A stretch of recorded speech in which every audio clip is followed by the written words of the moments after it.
Talking about some votes up there on Capitol Hill. Congressman Steve Womack, Arkansas 3rd District Rep, joining us. Good morning, sir. Thanks for getting up at the crack of dawn with us this morning. You got to make these trips. You love making these, don't you? My pleasure.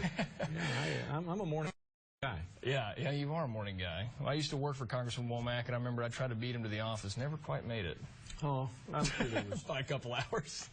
Blame it on the Metro. Blame it on the Metro. That was my normal excuse. All right, Congressman, a lot going on. We talked about it. The prior cotton race right now heating up. You think this race is coming up in 6 months, or the election night, but we are far away from that. There's still a lot of work to be done on Capitol Hill, and you've got a bill in place right now with the Marketplace Fairness Act. Talk a little bit about that bill that you've been working on, where it is, and what folks can expect down the line. Marketplace fairness is a bill designed to level the playing field for our retail merchants that have been the backbone of our retail communities, not only in Arkansas but across America for many years. As you know, JR, they're competing on a very unlevel playing field. They have to collect and remit the taxes on the purchases made in their stores back to the state. And more people are going to e-commerce where there's no mechanism in place to ensure that those taxes are remitted back to the states because the online merchants don't collect them. The onus to remit those taxes is on the purchaser, and we all know what's happening. Somebody's got to speak for our local retailers. Having been a mayor and with that enjoyed a lot of success in the retail development area, I just feel like that somebody's got to stand up and speak loudly for them because they're being showroomed to death, and they're not going to survive long term. You know, the forecast right now for the next 10 years is that e-commerce is going to nearly triple in sales. And when you start taking that kind of revenue base away from cities, counties, and states, it's going to put a lot of pressure on those governments. Quality of life amenities will go down, more pressure on the federal government.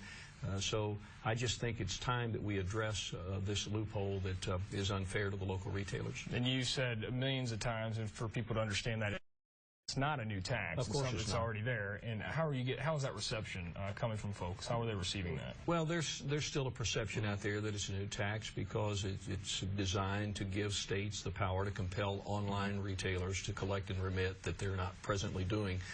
But it's not a new tax, so we all know that 45 states in the country have use taxes, and they're supposed to be paid by the consumer, and they're just not. Less than 1% of people remit those taxes, and look, I'm a conservative guy, and I don't like to pay any taxes either, but at the end of the day, JR, the long-term effects of this is that we're going to see other taxes go up to compensate for lost revenue. This is a way to collect what's due, save the local retailer, keep our tax rates down, in fact, lower tax rates by using that revenue to do it. I want to hit something real quick. We just talked about the prior cotton race. The Senate was something you were considering for a long time as well. When you look at this matchup, what are you seeing? What are you looking for over the next 15 months, and what do you think we should all expect over the next 15 months? Well, first of all, this particular race will go down in Arkansas history as one of the most prolific Senate races ever, because the balance of power in Washington is going to automatically elevates Arkansas. There are about, the GOP needs to gain 6 seats in order to take over the gavel from Harry Reid. Arkansas, of course, is one of those 6 states. And so that means that it's going to have a national profile. We're going to figure in every national discussion, as you just saw on Meet the Press. Arkansas is going to have a long, very contentious, very expensive Senate race.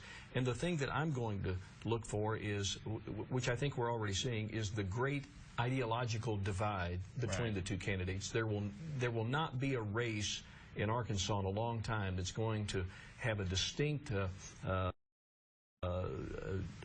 difference between the ideological positions of the two candidates. So it's going to be one to watch. Yeah, it doesn't take long. The only thing I can guarantee you about this race is that you're going to be tired of it between now and November 14th. Yeah, and we want to point out there you've got a town hall tonight in Bentonville, 5:30 to 7. Congressman Womack, thank you so much for stopping by. Great to be with you, JR.